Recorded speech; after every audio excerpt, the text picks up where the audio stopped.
Oh, Brobs, we're back with Tried for Her Life by Mrs. E.D.E.N. Southworth. Let's get a book under here. Very unprofessional of me, but I said I was a professional. Chapter 11, RAPHAEL. I might call him something divine, for nothing natural I ever saw so noble. Willie Shakespeare.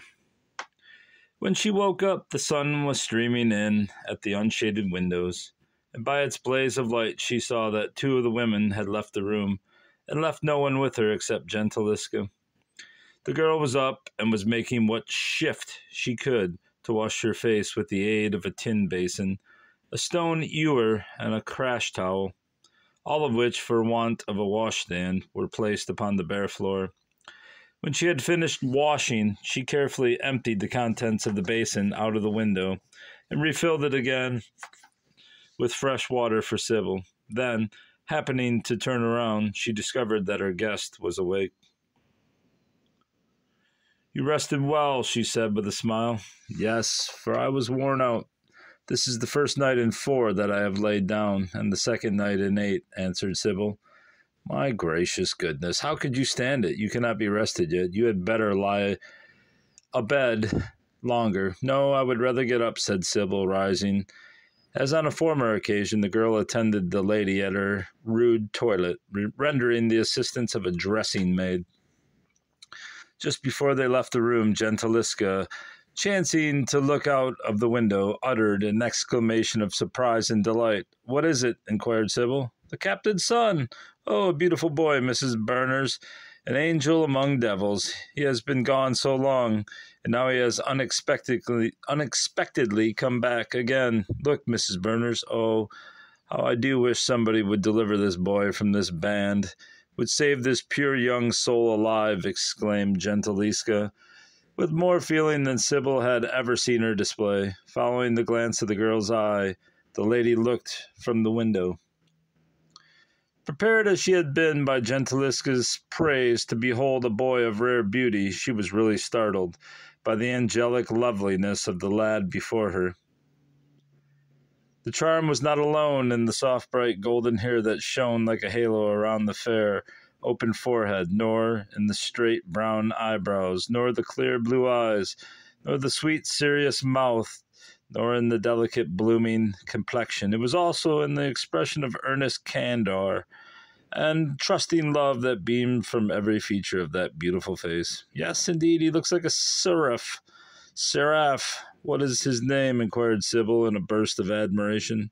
"It is RAPHAEL." "RAPHAEL! An appropriate name. So might have looked the child artist Raphael in his brightest days on earth. So may seem the love angel Raphael to those who see him in their dreams," said Sybil, gazing as if spellbound on the beauty of the boy. "There, he has passed in. Now let us go down to breakfast, where we shall meet the little darling again.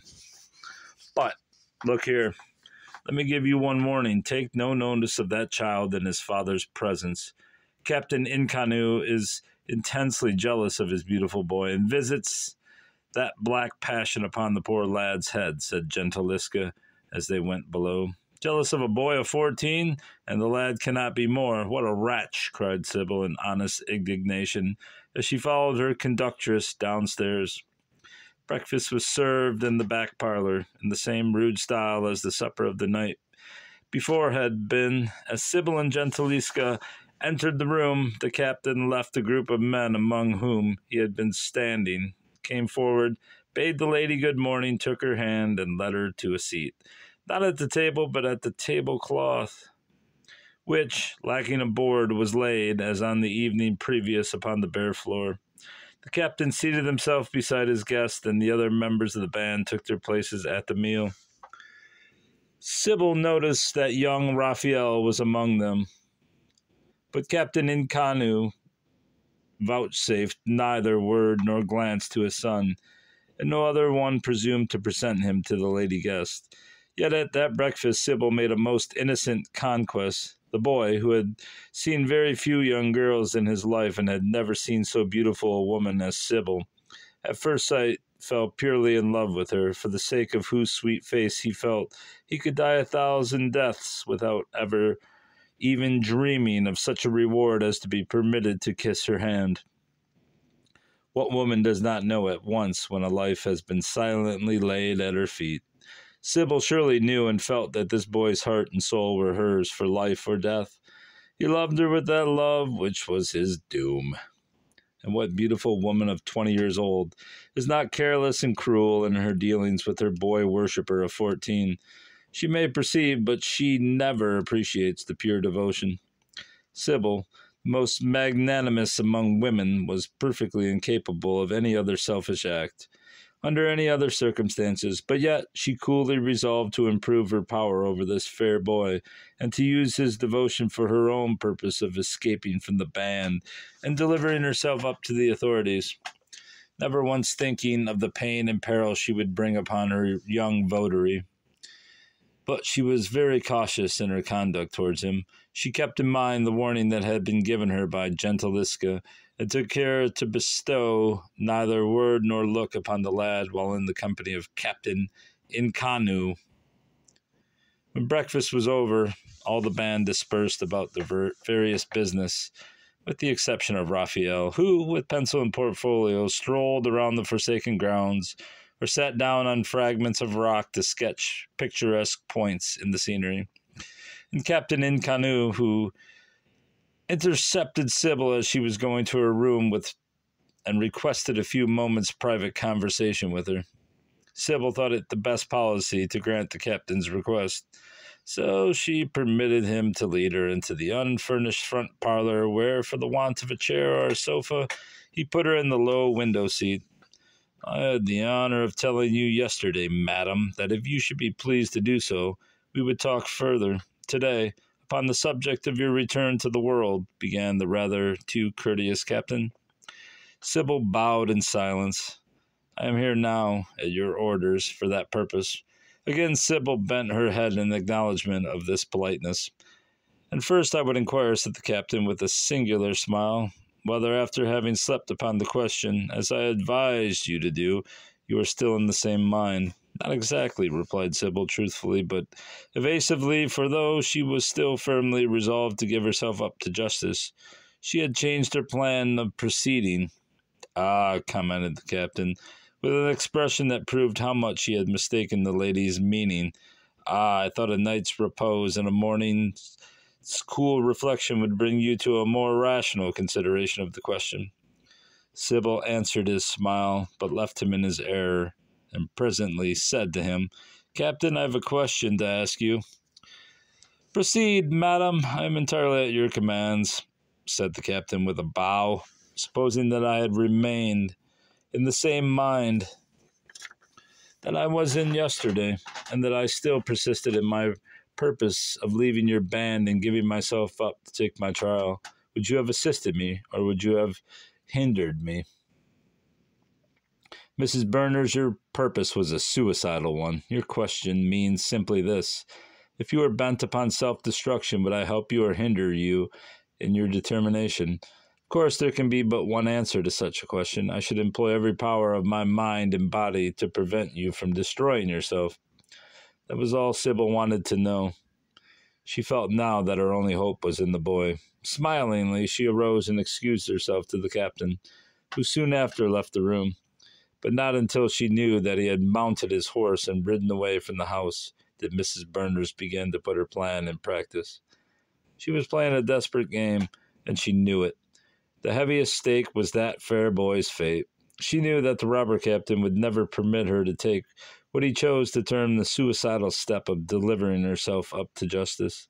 She therefore knew that she must act without his knowledge as well as without his help, but she did not know her present locality or even its bearings in relation to the county seat, Blackville, and therefore, before she could set out to seek that place, she must enlist the sympathies and services of someone who would be able to guide her to that town. There was no one to be found for such a purpose but RAPHAEL, the captain's son and her own adorer. Regardless of all consequences to him, since it was to save her own honor, she resolved to enlist the boy. And to effect her purpose, she felt that she must begin at once. So she walked out upon the neglected and briar-grown grounds and strolled around until, accidentally on purpose, she came upon the boy as he sat sketching. He started up, confused and blushing, and stood with downcast eyes before the goddess of his secret idolatry. "Please take your seat again, and I will sit beside you," said Sybil in a gentle tone. Raphael was a very perfect little gentleman, and so he bowed and remained uncovered and standing until Sybil took her seat. Then, with another bow, he placed himself beside her. "You have been sketching. Will you permit me to look at your sketches?" inquired the lady. With a deferential bend of the head, the boy placed his specimens in her hand. They were really very fine, and Sybil could praise them with sincerity as well as with excess. "You are an enthusiast in art," she said. "Until today," replied Raphael, with a meaning glance. "Until today, my one sole aspiration in life was to become an artist-painter." "And why until today? How has today changed your purpose?" softly inquired Sybil.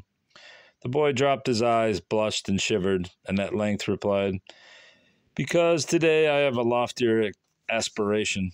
"A lofty aspiration, then? Far excellence in art there cannot be," said Sybil gravely.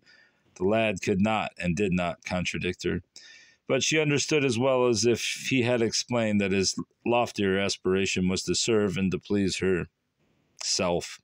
She carefully examined his sketches and praised his natural genius as he listened to her commendations in breathless delight. At length he ventured to ask her, "Do you, madam, who so much appreciate my poor attempts, do you also sketch from nature?" "Ah, no," answered Sybil with a heavy sigh. "Since my captivity here, I have lost all interest in my own work. My only aspiration is for freedom." Raphael looked up at the lady, amazement now taking the place of the deep deference of his expression.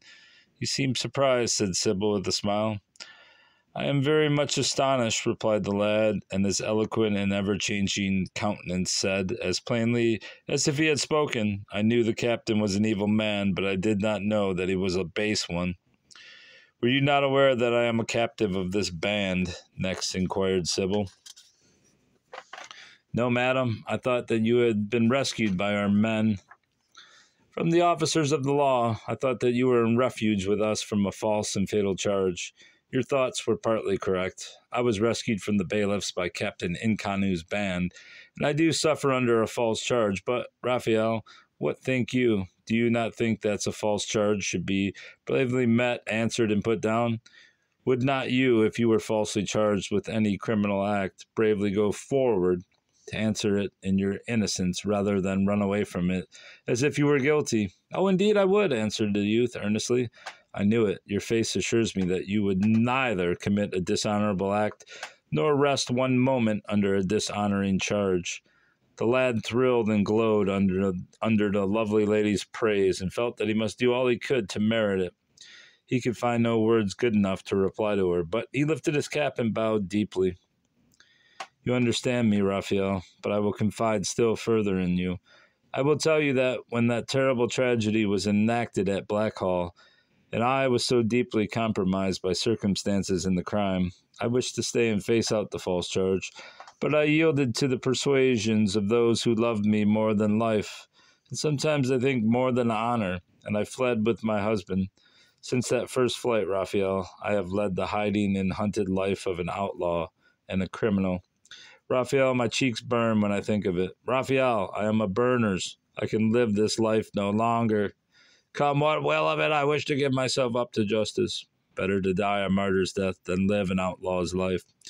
"Oh, madam," it was all the boy could bring out in words, but he clasped his hands and gazed on her with an infinite compassion, deference, and devotion in his clear, candid, earnest blue eyes. Sybil felt that she had gone a step too far in talking of her martyr's death to this sensitive young soul, so she hastened to add, "But I have no fear of such a fatal consummation. The charge against me is so preposterous that, on being fairly met, it must disappear. And now, my young friend, I must tell you that I do thank Captain Incanu and his men for rescuing me from the bailiffs, since it prevented me from suffering the ignominy of being forced to go to trial, and will give me the opportunity of going by my own free will. But I do not thank them for detaining me here to the detriment of my honor when I wish to secure that honor by frankly giving myself up to justice. I am sure you comprehend me, Raphael. I do, madam, but still I cannot conceive why the captain should oppose your wish to go to trial. It is enough that he does oppose it, replied Sybil, who could not tell this lad that his father, being the real criminal, was unwilling that she should suffer for his crime. You are certain, madam, that he would do so? Inquired the boy dubiously. I am quite certain, for I put the question to him this morning. Lady, what would you like to do first? To escape from this place, go to Blackville, give myself up to the judge, and demand to be cleared from this foul charge by a public trial. But are you sure that such a trial would result in your complete vindication and restoration to your home and happiness? As sure as innocence can be of acquittal. Of acquittal. The boy suddenly got up and knelt at her feet. Lady, what would you have me to do? Command me for life or for death. Thanks, dear young friend. You are a true knight. But what would you have me to do? Help me to escape from this place, escort me to Blackville, and attend me to the judge's house. I will do so. When shall we start? Let me see. How far is Blackville from this place? About 5 miles. And how is the road? As bad as a road can be. Could we reach the village on foot? Better on foot than in a carriage, or on horseback. Because the footway is shorter, but the road, it is 5 miles by a footpath that I know, which is almost a bee-line. It is not more than half that distance. We will go on foot then, said Sybil, rising. When? Inquired the lad, following her example. Now. We will set out at once. No one notices our position now. If we were to return to the house, we might be observed and watched. I am ready, said the boy, closing his portfolio and hiding it under a flat piece of rock, where he thought it would be equally safe from trespassers and from the elements. Let us go, said Sybil. This way, then, madam, replied the lad, leading the way to the woods. I have another reason for haste, Sybil explained as they went on. I know that the court is now in session at Blackville, and that the judge has rooms at the hotel. I know also that the court takes a recess at 1 o'clock. It is now 11. If we can make moderate haste, we can reach the village in time to find the judge and secure an immediate interview. Do you not think so? Oh, yes, madam, certainly. Does this path become more difficult as we descend? Inquired Sybil as they threaded their way along an obscure, disused footpath leading down the narrow, thickly wooded valley. Oh, no, madam, not more difficult, but much less so. It is a very, very gradual descent down to the outlet of the valley. By the way, did you ever observe, Mrs. Berners, how much all these long, narrow, tortuous vales between the spurs of the mountains and leading down to the great valley resemble the beds of water courses, emptying itself into some great river? Inquired the boy artist, looking with interest into the face of his companion. Oh, yes, and many geologists declare them to have really been such, replied Sybil. In such discourse as this, they beguiled the hour and a half that they spent in walking down this hidden valley to its opening near the ferry house on the Black River, opposite to Blackville.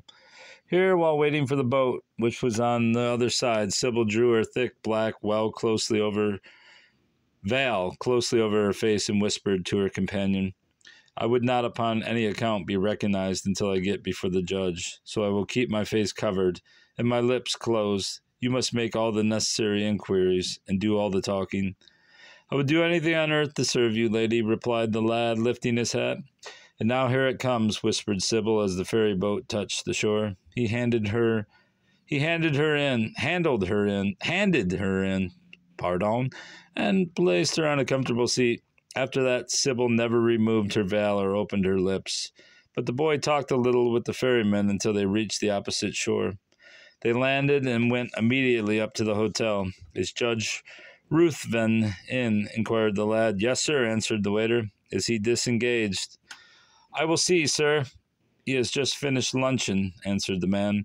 Tell him that a lady wishes to speak to him on important business, said the boy. This may be my last hour of freedom in this world. Oh. The waiter left the room, and after an absence of 5 minutes returned to say that the judge would see the lady, and that he, the waiter, would show her up. This may be my last hour of freedom in this world, murmured Sybil to herself. As, preceded by the waiter and attended by her escort, she went upstairs. The door of a private parlor was thrown open, and Sybil Berners entered and stood before her judge. And that will be all for this chapter, bruv. Goodbye, goodbye, goodbye.